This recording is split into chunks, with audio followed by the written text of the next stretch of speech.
On commence par le plus important. Le plus important, c'est faire attention.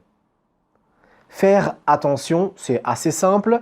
Vous faites attention, donc faire, c'est donc mettre votre attention en marche. Donc, vous regardez, vous identifiez s'il y a un risque ou pas. Donc, faire attention quand vous traversez la rue, c'est quelque chose qu'on entend toujours quand on est petit. Nos parents nous disent « faites attention ». Fais attention avant de traverser. Donc, je regarde à droite, je regarde à gauche. Avant de traverser, je fais attention, j'observe autour de moi. Deuxième expression très importante avec le verbe faire, c'est faire la queue. Déjà, c'est un peu plus compliqué. C'est quoi la queue? Pourquoi on utilise ça? Me demandez pas.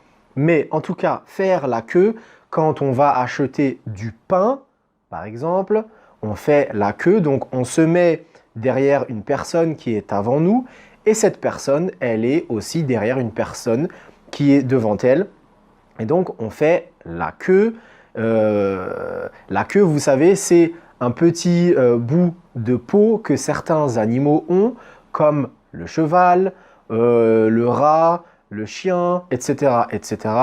Et on appelle d'ailleurs même la queue de cheval. Les femmes ont une queue de cheval, donc quand les cheveux sont très longs, on utilise ce terme, la queue. Et donc faire la queue, c'est un peu la même idée, que ça s'allonge, c'est long comme ça, et on attend notre tour. Donc faire la queue, c'est attendre son tour pour acheter quelque chose ou pour participer à quelque chose. On continue. Très important, un peu compliqué, c'est faire.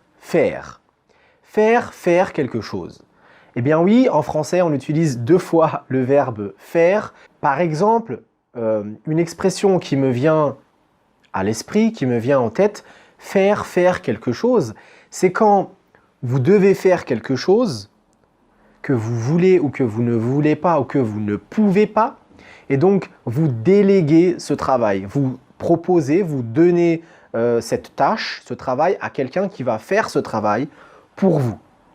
Par exemple, faire un travail, faire la vaisselle, faire tout ce qu'on veut, on peut le faire, et donc on le délègue à quelqu'un. Une autre chose qui arrive après faire, c'est faire la tête. Faire la tête, c'est un synonyme de bouder. Je ne sais pas si vous avez déjà entendu ce mot bouder. Hein, les enfants boudent quand ils sont quand ils sont énervés, quand on les a grondés, qu'on a crié un peu sur un enfant, donc il boude et il fait la tête. Donc, en fait, il va toujours dire non, et je crois même que faire la tête, ça vient de faire non, toujours non. Faire la tête, c'est quand un enfant est énervé, ou même un adulte, faire la tête, et donc on le console, hein, on trouve des qualités, on va dire des bonnes choses, on va essayer de récupérer cette personne pour qu'elle soit avec nous gentille, et donc nous, on doit être gentil avec elle.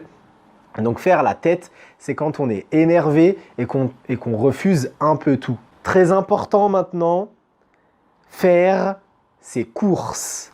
Vous faites ça tous les jours, faire ses courses, vous faites vos courses quand vous allez au magasin, au supermarché et vous achetez les choses dont vous avez besoin. Par exemple, des fruits, des légumes ou d'autres choses, de l'eau.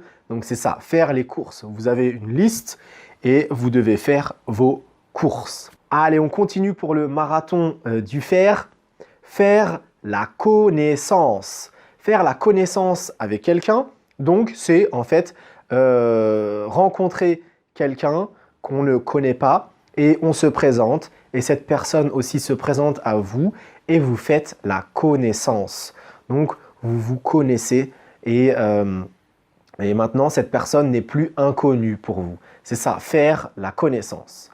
Une autre expression, sans faire. Donc S apostrophe E-N, plus loin, faire.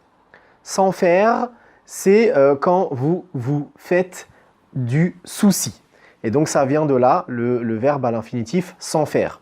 C'est quand vous avez peut-être un problème, vous êtes inquiet, vous pensez beaucoup à quelque chose Et donc, une personne viendra vous dire sûrement « Ne t'en fais pas, ça ira mieux ».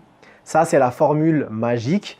On ne sait pas comment ça va aller mieux, mais on dit souvent « Ne t'en fais pas, ça ira mieux ». Donc, c'est le verbe « s'en faire ». Ne te fais pas des soucis, ne te fais pas des problèmes dans ta tête à penser toujours à ce problème.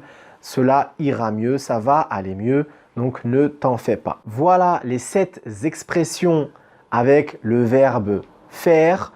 Donc, il y en a beaucoup. J'en ai sélectionné 7 pour vous. J'espère que ça vous aidera. N'oubliez pas, laissez des commentaires si vous avez des idées, si vous avez des questions. Cela me réjouira. Cela me fera très plaisir de les lire.